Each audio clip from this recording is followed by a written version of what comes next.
Among over 50 cities across India, Chandigarh has been picked to host two meetings, including the first meeting of the International Financial Architecture Working Group on January the 30th and 31st, and the second on the agriculture issues in March. Finance and food energy security are the key topics of G20, which have been in the highlights throughout the beginning of the G20 deliberations. As many as 170 delegates, including representatives of G20 countries, guest countries and international organizations, will be arriving in Chandigarh 2 to 3 days ahead of the January meeting that is scheduled at Hotel Lalit IT Park. To ensure the comfort of the guests, Chandigarh administration has arranged lodging in various hotels, including Hotel Lalit, Hotel Hyatt at Industrial Area and Hotel JW Marriott. The Chandigarh Union Territory Administration plans a warm welcome for G20 summit delegates arriving at Chandigarh, along with a detailed tour of the city's popular locations. According to an official, guides well-versed in different languages are hired to accompany the guests to make them familiar with the cultural heritage of the country while they visit Chandigarh's famous sites, including Sukhna Lake, Rock Garden and Capitol Complex. Apart from this, the administration has decked out various roundabouts with flags of participating countries. According to reports, the delegates will be treated to an exhibition polo match at the Indian Reserve Battalion ground at Sarangpur, Chandigarh, on the 29th of January. The match aims to relieve the delegates of their travelling stress ahead of the meeting. IIT Madras will host the first G20 Education Working Group at the campus on the 31st of January. The Joint Secretary of the Ministry of Education, Neeta Prasad, said that the working group will focus on identifying policies for effective use of digital technology in education among the G20 member countries. The seminar will have 3 sessions on providing accessible and equitable education for K-12 learners, enabling high-quality learning opportunities, and emerging technologies to provide skill education. She said that the key discussions and resolutions could be part of the G20 declarations. The director of IIT Madras, Professor V. Kamakoti, said that the research and technological innovations being developed here will be showcased to the delegates at the Sudha Gopalakrishnan Brain Center at the Institute. The first employment working group meeting under the Sherpa track will be held from February the 2nd to the 4th in Jodhpur, for which preparations have already started. The city has been decorated with Rajasthani culture and a special theme. Dishes specially prepared from millets will be served for the Sherpas and the delegates. The foreign guests will start their morning with a yoga session. Sherpas and delegates from 20 countries including Australia, Italy, Japan and China are expected to attend the meeting. Jodhpur's Divisional Commissioner K.C. Meena to District Collector Himanshu Gupta and Police Commissioner Ravi Dutt Gaur, Minister in charge Subhash Garg and Secretary in charge Jitendra Upadhyay are continuously monitoring the preparations. Chief Minister Ashok Gehlot has also reviewed all the arrangements by taking an essential meeting in this regard. The focus areas of the Employment Working Group meeting will target on the following issues. 1. Addressing global skill gaps. 2. Gig and platform economy and social protection. And 3. Sustainable financing of social security. Vaibhav Jyotsna Srivastav for World News.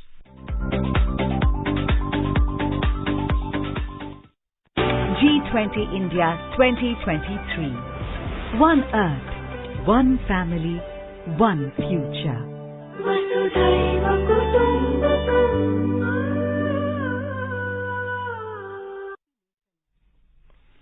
In New Zealand, country's largest city, Auckland, has declared a state of emergency on Friday after torrential rains prompted widespread flooding and evacuations.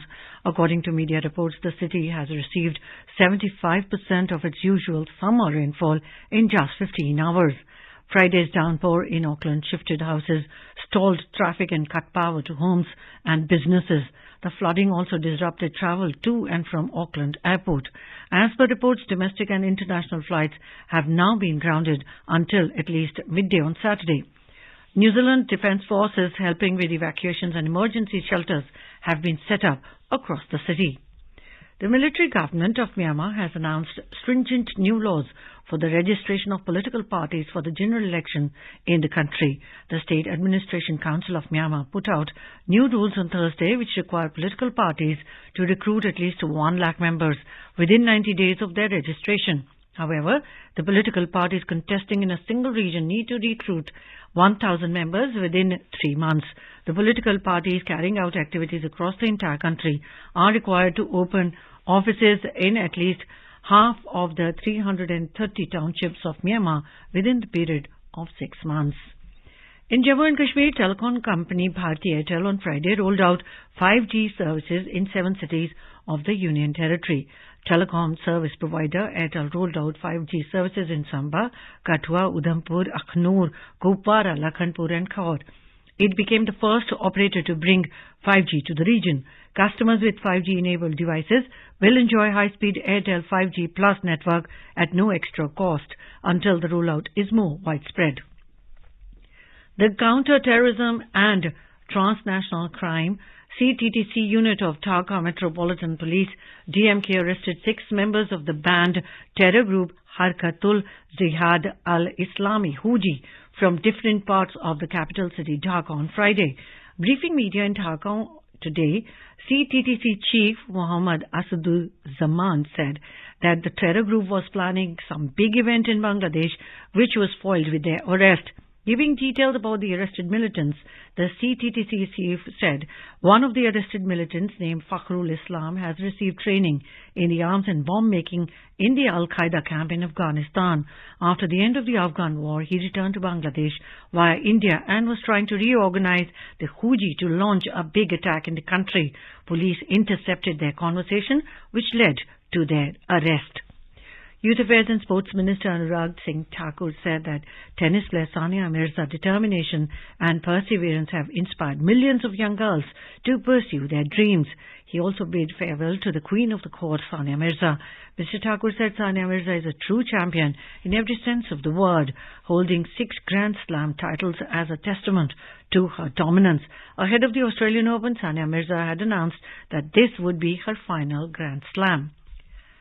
In cricket, the second T20 international between India and New Zealand will be played in Lucknow on Sunday. The match will start at 7 p.m. Indian time. The first T20 of 3-match series, New Zealand defeated India by 21 runs in Ranchi. In the FIH Hockey World Cup being played in Odisha, India will clash with South Africa in a classification match in the Birsa Munda Stadium in Rourkela at 7 in the evening.